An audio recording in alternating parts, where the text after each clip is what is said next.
আচ্ছা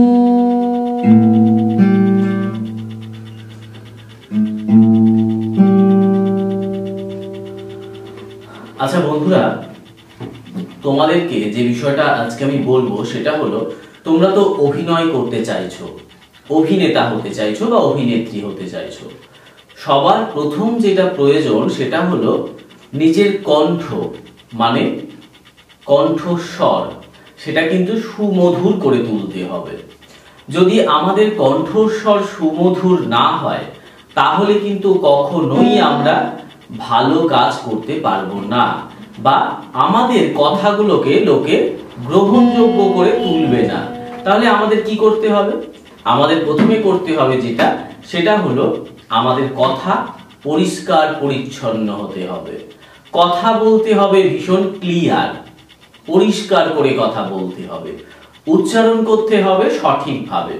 দেখবে আমরা অনেক ক্ষেত্রেই, মানে সাধারণ গ্রামীণ, মানে প্রত্যেকেই তো এক একটা অঞ্চলে বাস করে, তো সেই অঞ্চল ভেদে যাদের বসবাস প্রত্যেকেরই কিন্তু এক একটা করে সমস্যা থাকে। কথা টোন কিন্তু পাল্টে যায়, আলাদা একটা সুর থাকে, এবং শব্দ, যে শব্দগুলো নিয়ে আমরা কথা তৈরি করেছি, এক একটা বাক্য গঠন করেছি, সেই বাক্যগুলোর মধ্যে অনেক কিন্তু শব্দ চেঞ্জ হয়ে যায়। যেমন ধরো, খুব ছোট দু একটা কথা বলি। যেমন আমরা ধরো কোথাও যাচ্ছি, তো আমরা সহজে কি বলি? যাচ্ছি, চ বলি, কিন্তু ছ বলি না। একটু খেয়াল করে দেখো যে আমরা সবসময় বলি যাচ্ছি। যাচ্ছি কথাটা নয়, কিন্তু কথাটা হচ্ছে যাচ্ছি।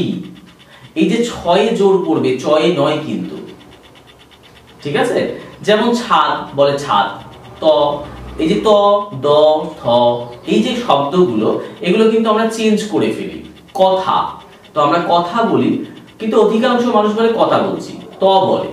তাহলে এই যে ত, থ, এদের যে শব্দগুলো, এগুলো কিন্তু আমরা কি করি? চেঞ্জ করে ফেলি। তাই এটা আছেই। এবং শয়ের প্রবলেম তো মারাত্মকভাবে থাকেই, সেটার প্রসঙ্গে আমি এখন যাচ্ছি না। আমি জাস্ট তোমাদেরকে বলছি যেটা, সেটা হলো যে কথা আমাদেরকে সুন্দর করে বলতে হবে এবং সুমধুর করে তুলতে হবে। তার জন্য তোমরা, যদি তোমাদের ক্ষমতা না থাকে যে কোনো টিচারের কাছে তোমরা গান শিখবে, গলার সুর সঠিকভাবে, মানে স্কেল মেনটেন করার জন্য তোমরা যে সুরে কথা বলবে, বা কথা বলার তো একটা টিউন তৈরি হয়, একটা ইকো কাজ করে, দেখবে গলার মধ্যে। যারা নাটকীয়, যারা খুব বড় সিনিয়র ব্যক্তি, যারা অভিনয় করছে দীর্ঘদিন ধরে, তাদের দেখবে কথাগুলো ভীষণ সুমধুর, আমাদের ভীষণ ভালো লাগে, মনে হয় বেশ কিছুক্ষণ ধরে কথা শুনি তার। আর কিছু ব্যক্তি কথা বলে, দেখবে মানে তার কথাটা শুনলে আমাদের খুব বোরিং লাগে, ভাল লাগে না, মানে কোনো এনার্জি পাই না। হ্যাঁ, মনে হয় যে তোর ভাই বন্ধ করতো, মানে অনেকেই এই কথাগুলো কিন্তু বলে, তারা নিতে পারে না, অস্বস্তিকর একটা শব্দ হয়ে যায়। তাহলে এই শব্দ ভান্ডার কিন্তু আমাদের সঠিক করতে হবে। তাহলে আমরা কিভাবে শব্দ সুন্দর করব? নিজের গলা, এই কণ্ঠকে আমাদের কি করতে হবে? সুরেলি করে তুলতে হবে। তার জন্য তো কিছু ব্যায়াম করতেই হবে, তাই না?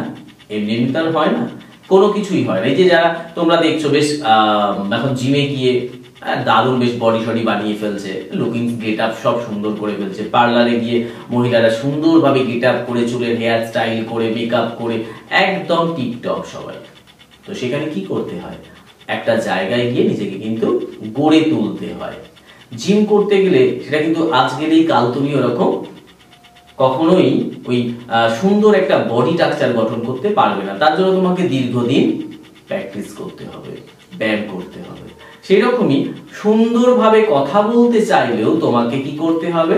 সুন্দর করে কথা বলা প্র্যাকটিস করতে হবে, কবিতা বলা প্র্যাকটিস করতে হবে, গোটা গোটা করে অক্ষর পড়তে হবে, এবং স্কেল মেনটেন করতে হবে। তবে কিন্তু শব্দ সুন্দর হয়ে উঠবে, তা না হলে কখনোই সুন্দর হবে না। এই যে আমি তোমাদেরকে বোঝাচ্ছি, ধরো এই যে বোঝানোর একটা আলাদা স্কেল হয়, যে কোন স্কেলে আমি তোমাদেরকে বোঝাবো তবে তোমাদের ভালো লাগবে।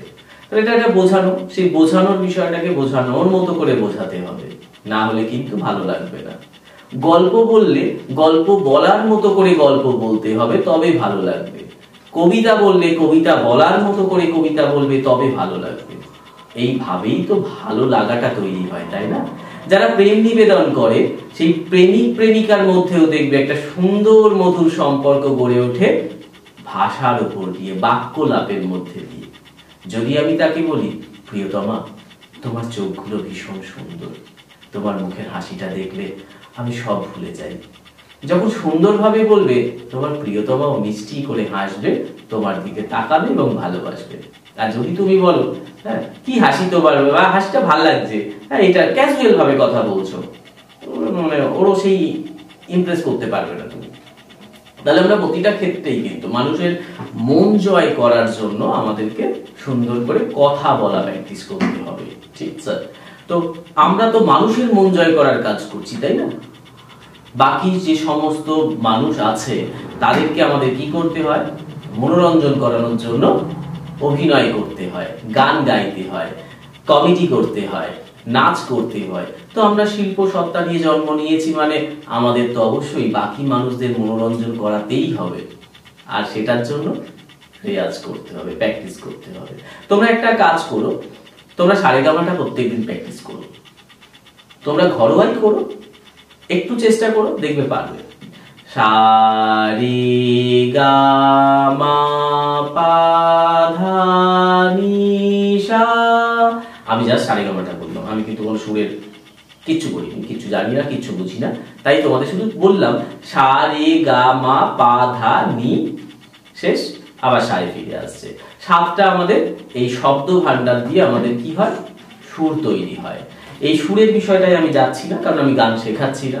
গান শেখালে নিশ্চয়ই সেগুলো বলতাম বা বোঝাতাম, তো সেগুলো নিয়ে আমি কিচ্ছু বলবো না। আমি শুধু বলছি কণ্ঠ সুমধুর করতে হবে। তার জন্য প্রতিদিন খুব সিম্পলি গলার মধ্যে যেটা করবে, একটু গার্গেল করো হালকা উষ্ণ গরম জল দিয়ে। তারপরে কি করবে? সকালবেলা জিভ পরিষ্কার করবে, জিভ ছোলা অভ্যাস করবে। কথা যখন বলবে, যেটা বললাম, কথা ক্লিয়ার করে বলবে। আর কিছু ব্যায়াম আছে, ব্যায়ামগুলো তোমাদেরকে অবশ্যই অন্য একটা সময় দেখাবো। আর আমাদের যারা ক্লাসে আসছে তারা তো পাচ্ছেই। যাই হোক বন্ধুরা, আজকের মতো এটুকুই। ভালো থেকো সবাই।